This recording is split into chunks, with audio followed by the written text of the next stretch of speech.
My name is Evelyn Carter, and the first thing that struck me wasn't the mug. It was the silence. The ceramic coffee mug left his hand so quickly that I never even saw the movement. 1 second I was standing beside the kitchen island, refusing to unlock my banking app for the 4th time that month. The next, scalding coffee exploded across the left side of my face. The mug clipped my shoulder before shattering against the hardwood floor. For one strange heartbeat, there was no pain, only silence. The kind that arrives when your brain hasn't yet translated what your body already knows. Then came the heat. It crawled across my cheek, down my neck, into my collarbone with terrifying precision, as if it wanted to memorize every inch of skin it touched. Behind me I heard my husband, not yelling, not apologizing, just speaking, calm, almost irritated. "You'll stop making everything difficult," Nolan said, setting the empty handle on the counter as though he'd merely dropped a spoon. "Or you can leave." That sentence frightened me more than the coffee, not because of what it meant, because of how ordinary it sounded to him. Like he'd rehearsed it, like throwing boiling coffee at his wife belonged in the same category as asking someone to pass the salt. I looked at him, then at his younger sister Jenna, standing beside the refrigerator with her arms folded. Neither of them moved. Neither of them looked surprised. That was when something inside me became unbelievably still. I didn't scream. I didn't cry. I simply picked up my purse from the dining chair, walked carefully around the broken ceramic pieces scattered across the floor, and went upstairs. Behind me, Nolan called after me. "Evelyn." No answer. "You always make everything dramatic." Still nothing. I entered the bathroom, closed the door, turned on the light. The woman staring back at me looked like someone I'd never met before. Red skin already blistering, wet hair clinging to one side of her face, coffee dripping from her jaw onto the white sink. I reached toward the mirror, then stopped. Instead, I opened my phone, switched on the camera, and took 12 photographs. Front, left profile, right profile, close up, collarbone, shoulder, neck, every angle, every burn, every bruise beginning to bloom beneath the skin. I didn't consciously know why. I simply knew I would need them someday. What Nolan never understood was that this wasn't the moment I decided to leave him. That decision had started weeks earlier. This was only the moment I stopped pretending I hadn't already made it. 6 hours before the coffee, I'd said one word. No. Nothing dramatic. Nothing loud. Just no. Jenna had arrived, unannounced around 8 that morning, carrying 2 shopping bags and the same breathless urgency she always seemed to manufacture whenever money was involved. She hugged Nolan, ignored me, dropped onto one of the kitchen stools. "I need your card," she said. Not hello, not how are you, not can I borrow. Just, I need your card. Mine, always mine. Never Nolan's. I looked up from my laptop. For what? Inventory. You said inventory last month. This is different inventory. I smiled politely. I'm not comfortable with that. She rolled her eyes. Evelyn, it's only for a few days. No. Nolan looked over from making coffee. You could help. I've helped. This is family. I said no. Silence. Not awkward silence. Strategic silence. The kind that spreads across a room when everyone already knows where the conversation is heading. Jenna sighed dramatically.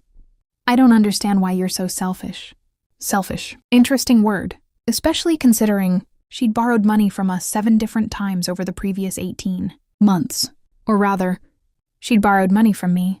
The first request had been $400 because her car needed repairs. The second was $600 for rent after she'd accidentally missed work. Then came a laptop, a conference, a supplier, marketing expenses, inventory, emergency taxes. Every story sounded believable. Every promise ended with, I'll pay you back next Friday. Next Friday never came. Eventually, the requests stopped sounding temporary. They simply became expected.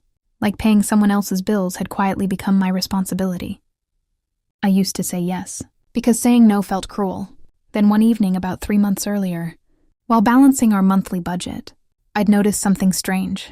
A transfer. $940, leaving our joint savings. I hadn't authorized it. I assumed I'd forgotten. Then another transfer appeared the following month. Then another. Smaller, less noticeable. Enough that most people probably wouldn't have questioned it. But I worked in corporate finance. Numbers were literally my profession. Numbers tell stories. And these numbers weren't telling the truth. Without mentioning it to Nolan, I downloaded every statement from the previous year, created a password-protected folder, started comparing dates. Patterns emerged almost immediately. Money disappeared, always on weekdays, always while I was working, always in amounts just small enough not to trigger alerts. The transfers eventually totaled over $6,000. Destination? Unknown. At least, until I looked closer. That's when I quietly opened a separate checking account under my own name, not because I was planning to leave. That's what I kept telling myself anyway. I simply wanted options, a safety net, an emergency fund, whatever harmless name made the decision easier to live with. Each payday, I transferred a small portion of my salary into that account. Nothing dramatic, nothing noticeable. Just enough that if I ever needed to walk away, I wouldn't be walking empty-handed. I told only one person, my best friend Sophie. We'd known each other since college. She was one of those rare people who never interrupted when you were trying to understand your own thoughts. I showed her the screenshots one Saturday afternoon over coffee. I probably sound paranoid. She studied the transfers, then looked at me. No. She took out her phone. Send me copies. Why? In case your phone disappears. I laughed nervously. She didn't. That should have told me everything. Looking back, I can pinpoint exactly when my marriage stopped feeling like a partnership. It wasn't the coffee. It wasn't even the money. It was much earlier. The changes arrived so gradually that I barely noticed them. When Nolan and I met, I was 27. He was 30. Confident. Funny. The kind of man who remembered tiny details from conversations weeks later. My favorite author, my coffee order, the name of my childhood dog. He listened with complete attention. Made everyone else in a room disappear. At the time, I thought that kind of focus was love. Now I know it can also be surveillance. We married 2 years later. A beautiful autumn ceremony in a vineyard outside Asheville. 100 guests. String lights woven through oak trees. My father cried. My mother danced barefoot. Nolan looked at me during our vows like I was the only woman who had ever existed. For a long time, I believed him. The first year was peaceful. Or what I thought peace looked like. Nolan offered to handle our finances because he enjoyed spreadsheets. He paid bills, managed investments, balanced accounts. It'll save you stress, he said. I was working 60-hour weeks as a financial analyst. I gratefully agreed. That decision turned out to be the first brick in the wall he quietly built around me. At first, he only asked harmless questions. Do we really need another streaming subscription? Didn't you already buy running shoes? How much was lunch today? Reasonable questions. Married couples discuss money. Nothing unusual, except the questions only moved one direction. Mine, never his. If Nolan spent $2,000 on a new television, no explanation. If I bought a $90 winter coat, conversation. Eventually, I stopped buying things altogether, not because he explicitly forbade it, because explaining every purchase became exhausting. That's how control works, not through commands, through fatigue. The same pattern appeared with friendships. He never once said, "Don't see Sophie." Instead, he'd seem disappointed when I made plans, mention how little time we'd spent together, develop mysterious headaches, become strangely quiet. I'd cancel dinner. He'd instantly cheer up. Problem solved. Except, the problem had quietly become me. Fortunately, Sophie refused to disappear. She started showing up unexpectedly at my office, dragging me out for lunch before I had time to invent excuses. At the time, I thought she was being spontaneous. Years later, she admitted the truth. I knew if I asked in advance, he'd find a reason you couldn't come. Our next-door neighbor, Mrs. Eleanor Brooks, noticed things too. Widowed, 71, perfect rose garden. Nothing escaped her attention. One spring morning, while I wheeled our trash bin back toward the garage, she leaned over the fence. "Everything all right over there?" "Of course. I hear raised voices sometimes." I laughed. "Work stress." She nodded slowly. "If you ever need sugar," she paused, "or anything else, my porch light stays on late." At the time, I thought she meant exactly what she said. Sugar, only much later. Did I understand she had been offering something much bigger? And that wasn't the last time. Eleanor Brooks quietly changed the direction of my life. Jenna became impossible to ignore around our 4th wedding anniversary. She floated from business idea to business idea. Subscription boxes, fitness coaching, jewelry, essential oils, boutique clothing, each one announced with breathtaking confidence. Each one quietly abandoned months later. Nolan adored her. He always had. He'd practically raised her after their father left. That loyalty blinded him. Or perhaps it gave him permission. At first, Jenna only borrowed money. Eventually, she stopped asking for money. She started asking for access. My supplier only accepts Visa. I've hit my credit limit. The payment has to clear today. Can I just use your banking app? Always mine. Never his. The first time I refused, she stared at me as though I'd insulted her personally. The second time, Nolan stayed silent. The third, he called me selfish. The fourth ended with boiling coffee. But by then, I already had photographs, bank statements, a private account, a trusted friend, and somewhere deep inside me, a plan I hadn't yet admitted existed. Because marriages don't collapse in one afternoon. They collapse one compromise at a time. And without realizing it, I'd finally reached the last compromise I was willing to make. The emergency room was only 14 minutes from our house. It felt like an entire lifetime. I drove with one hand on the steering wheel and the other pressed lightly against my burning cheek, careful not to touch the blistering skin directly. Every traffic light felt unreal.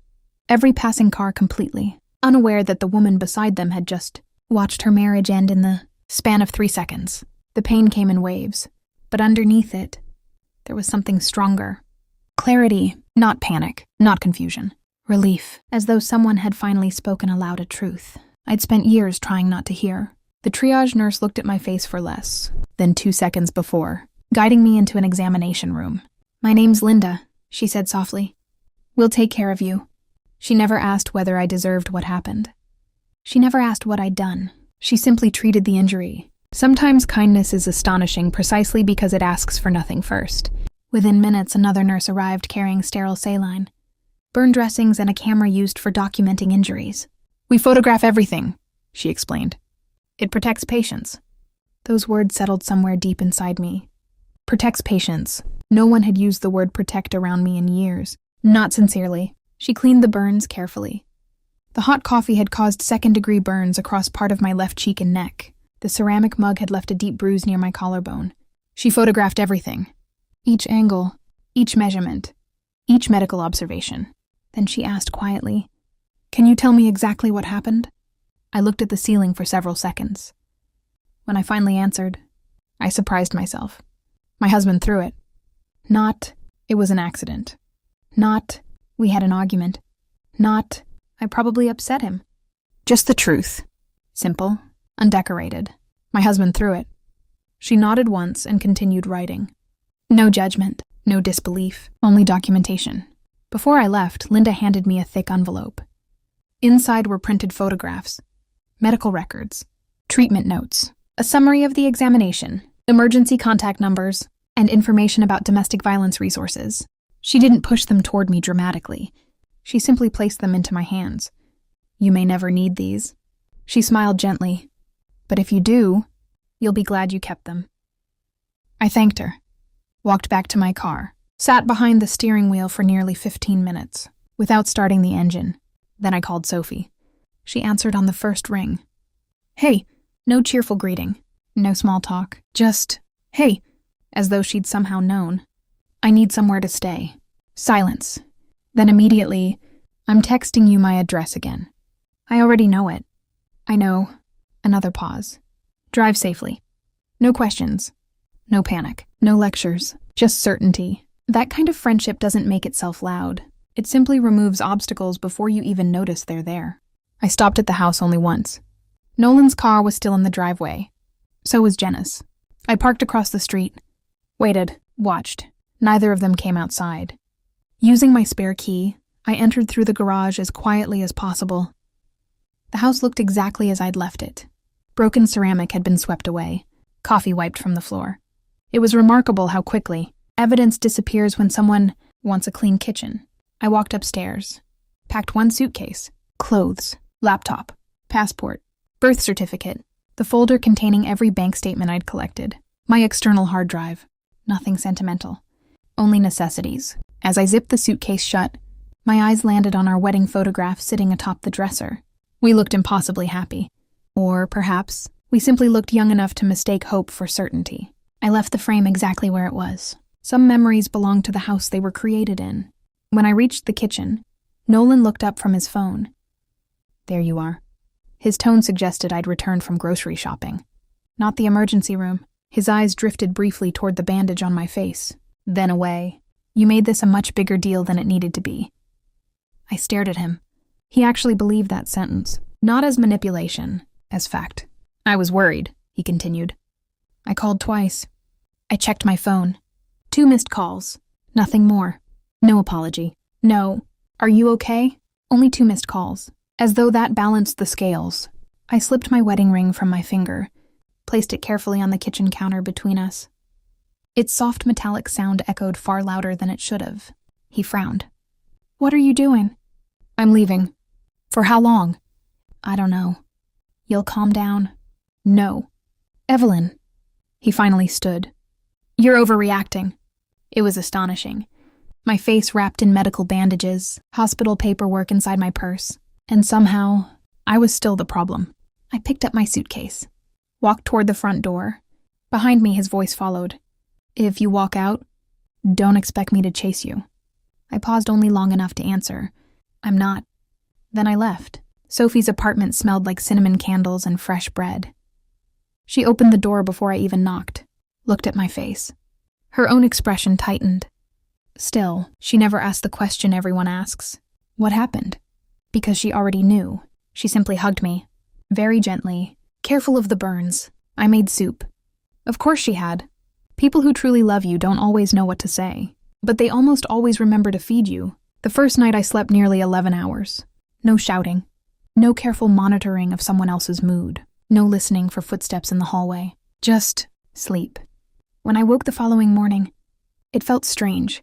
Not because I missed Nolan, because I'd forgotten what real silence sounded like. 3 days later, I opened every financial record we'd accumulated during the marriage. Not casually, professionally, column by column, transfer by transfer, date by date. I built spreadsheets, cross-referenced statements, compared timestamps. Within 4 hours, the pattern became impossible to ignore. 7 unauthorized transfers. Not 1, 7, each between $800 and $1,200. Each authorized while I was at work. Each sent to the same business account. Owner, Jenna Whitmore Enterprises. I leaned back in my chair. Read the account name again. Then a third time. The request hadn't stopped after I'd refused. They'd simply found another way. Nolan already had access to our joint account. He'd never needed my permission.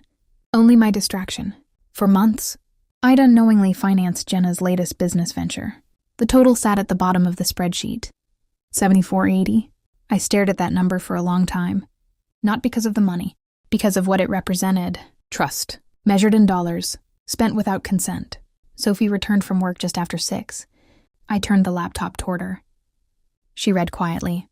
Didn't interrupt. Didn't gasp. When she reached the final total, she looked directly at me. What are you going to do? The answer surprised both of us. I'm finished asking for explanations. She nodded. What comes next? I closed the laptop, reached into my purse, pulled out the business card Linda had tucked inside the hospital folder. A family law attorney, Margaret Holloway. I looked at the card for only a second before picking up my phone. The office receptionist answered on the 3rd ring. I'd like to schedule the earliest consultation available. We have tomorrow morning. I'll be there. After hanging up, I realized something. For the first time in years, every important decision I'd made that day had belonged entirely to me. Margaret Holloway's office occupied the 2nd floor of an old brick building overlooking the courthouse square. Nothing about it looked intimidating. Cream-colored walls, tall windows, shelves filled with binders instead of expensive artwork, a coffee machine humming quietly in the corner. The receptionist offered me tea while I waited. It was the first time in days someone had offered me something without expecting anything in return. When Margaret appeared, she looked to be somewhere in her early 50s. Gray streaks through dark hair, reading glasses balanced on her head, calm eyes that had clearly watched hundreds of lives fall apart and just as many slowly come back together. Evelyn? She extended her hand. I'm Margaret. There was no pity in her voice, only professionalism. Oddly, that felt even kinder. Her office overlooked the courthouse lawn. She waited until I finished arranging my papers before speaking. Start wherever it makes the most sense. I expected to cry. Instead, I organized the story like a financial report. Marriage. Joint accounts, unauthorized transfers. Jenna, the coffee, the hospital. The photographs. Margaret listened without interrupting, occasionally making a note, occasionally asking for a specific date. Nothing more. When I finished, she folded her hands. May I see the documentation? I handed over everything. Hospital records, printed photographs, bank statements, screenshots, copies Sophie had insisted I email to her weeks earlier. Margaret spent nearly 20 minutes reviewing every page. She never rushed. She never skimmed. She read each document as though it mattered. Because it did. Finally, she removed her glasses. You've done something most clients don't. What? You prepared before you believed you needed to. I frowned. I thought I was being paranoid. No. She smiled gently. I think your instincts noticed danger before your heart was ready to admit it. Those words settled somewhere inside me. Maybe survival begins exactly there. Margaret outlined everything carefully.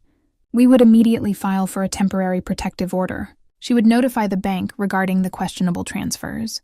She recommended freezing the joint account before any additional money disappeared. She also suggested filing for divorce without delay.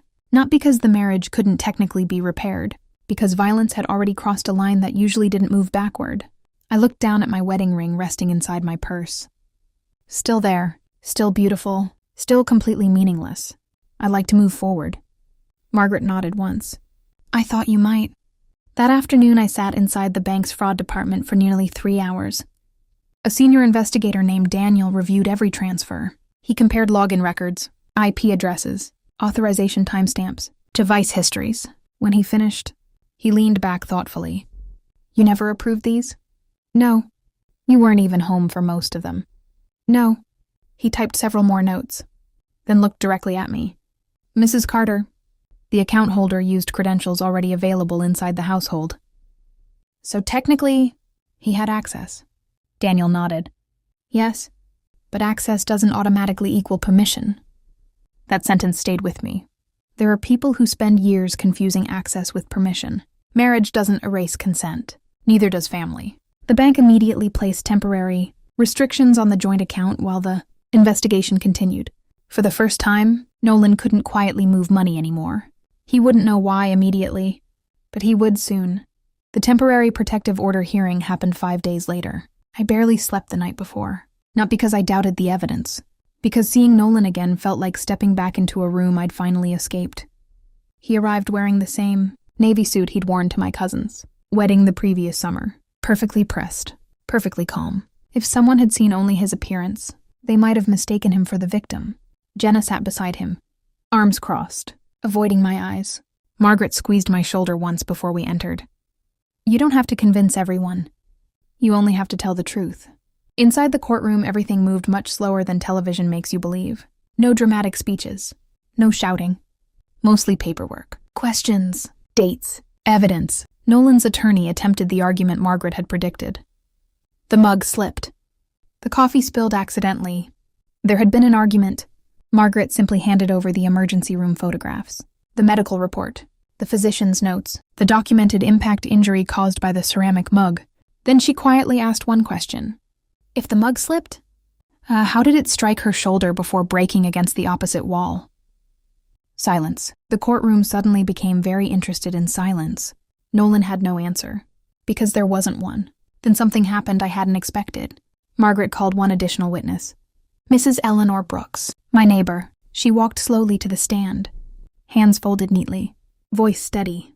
She never exaggerated, never dramatized. She simply described what she'd observed over several years. Raised voices, my isolation, the afternoon she'd watched me run to my car holding my face, alone.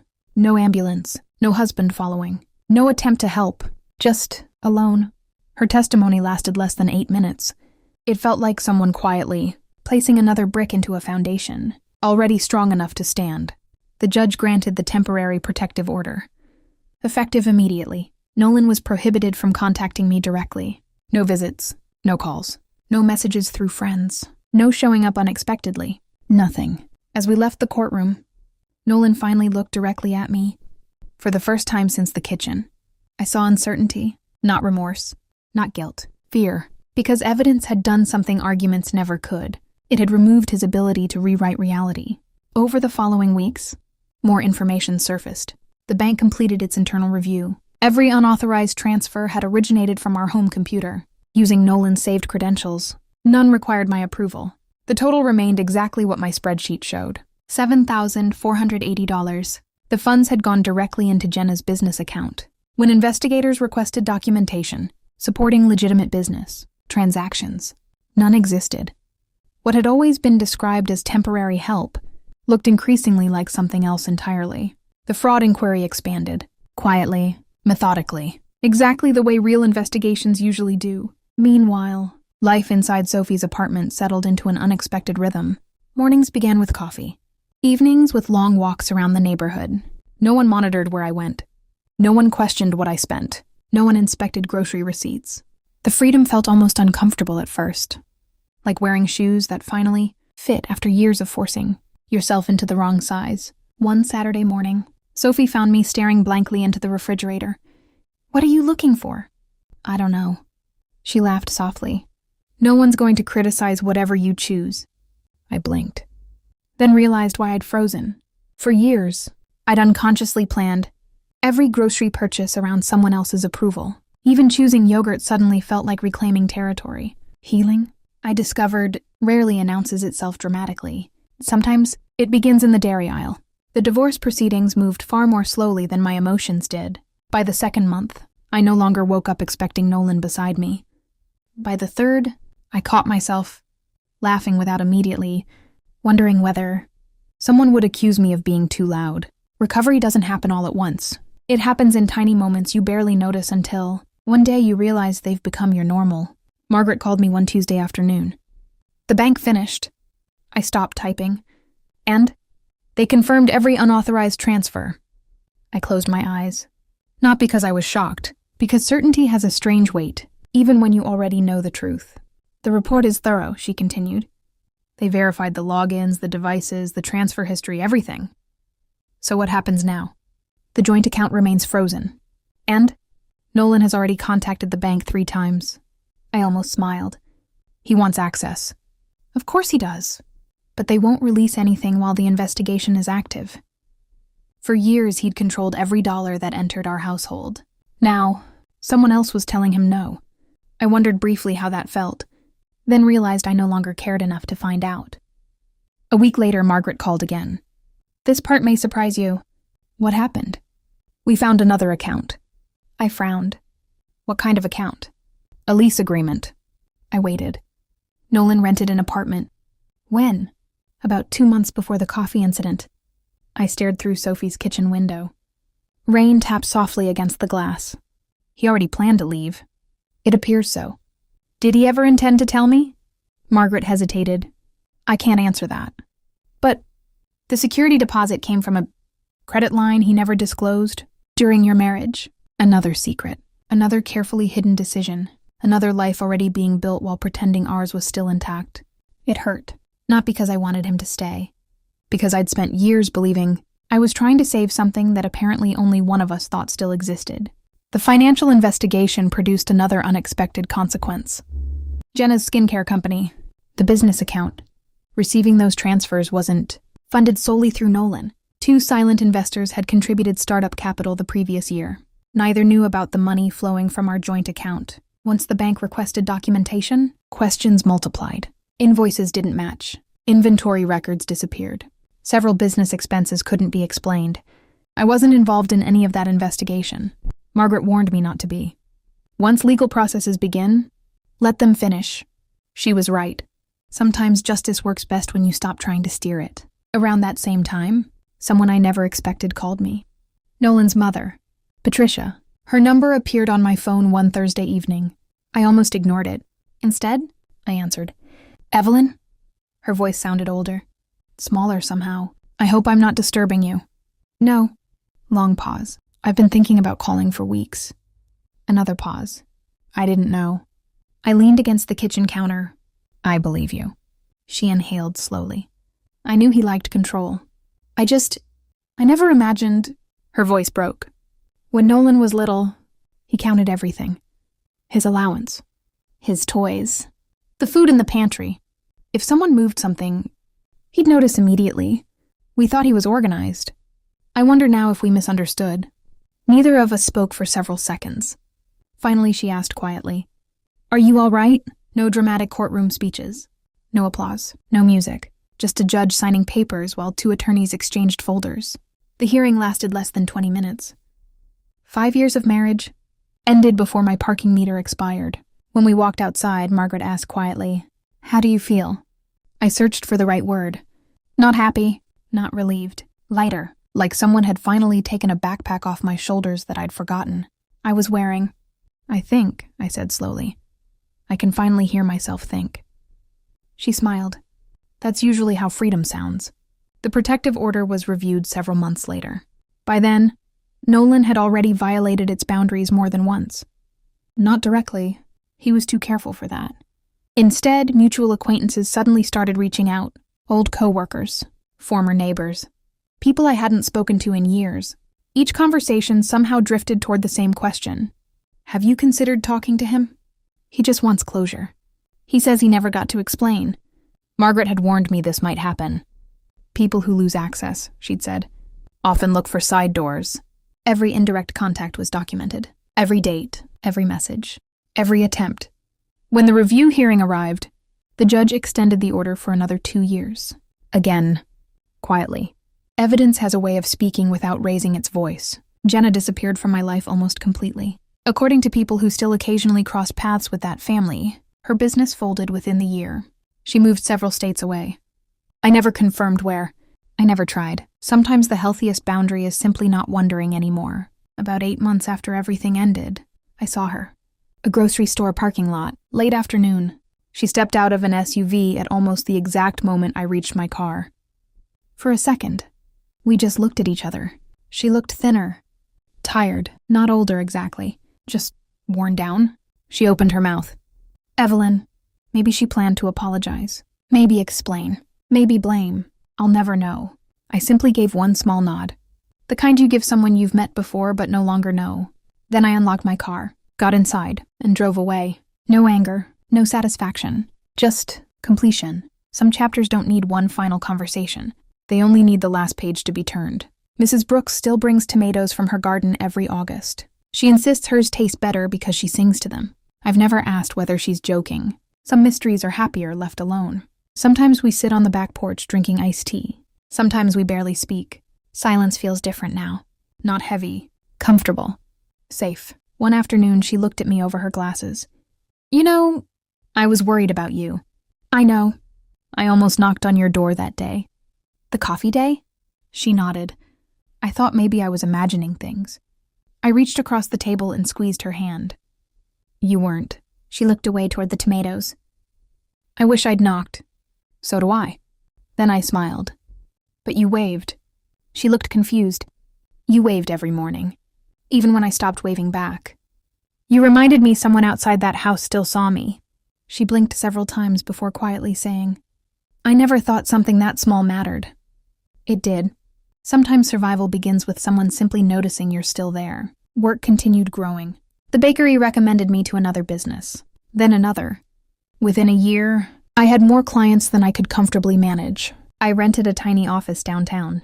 Nothing fancy, just exposed brick walls, a second-hand desk, 2 plants by the window, a coffee machine. Yes, a coffee machine. People ask me sometimes whether making coffee still reminds me of that day. The answer surprises them. No, not anymore. Trauma only owns what we surrender. I refuse to surrender ordinary mornings. The first thing I make every day is still coffee. Not because I'm proving anything. Because I refuse to let someone else's violence decide what comfort I'm allowed to keep. Sophie's birthday came around that autumn. We celebrated in her backyard with pizza and far too much cake. Halfway through the evening, she handed me a wrapped notebook. Leather cover, cream-colored pages. For your ideas, she said. You've started smiling every time you talk about work again. I opened it. The first page already had something written. In her handwriting, you never needed permission to become yourself again. I cried. Not loudly, just enough to blur the words for a moment. About a year after the divorce, I finally cleaned out the last cabinet in the kitchen. Behind a stack of old bowls sat the hospital folder. Nurse Perpetua had handed me that afternoon. Photographs, medical notes, timeline, everything. I sat at the table, holding it for a long time. Then I placed it carefully into a storage box upstairs, not because I wanted to forget, because I no longer needed to keep it within arm's reach. Healing isn't pretending something never happened. It's no longer needing yesterday to protect you from tomorrow. Every once in a while, I think about the woman standing in that kitchen, with hot coffee running down her face. She believed her whole world had just collapsed. She had no idea. It had actually just opened. She thought she was losing a marriage. She was finding herself. She thought she was walking away with nothing. She walked away with the only thing that truly mattered: her life, her voice, her future. And if I could stand beside that version of myself for just 1 minute, I'd tell her something she couldn't possibly believe yet. One day, you'll drink coffee in perfect peace. You'll laugh without asking permission. You'll spend your own money without explaining it. You'll sleep through the night, and you'll discover something extraordinary. Freedom is much quieter than fear, but once you've heard it, you'll never mistake the two again.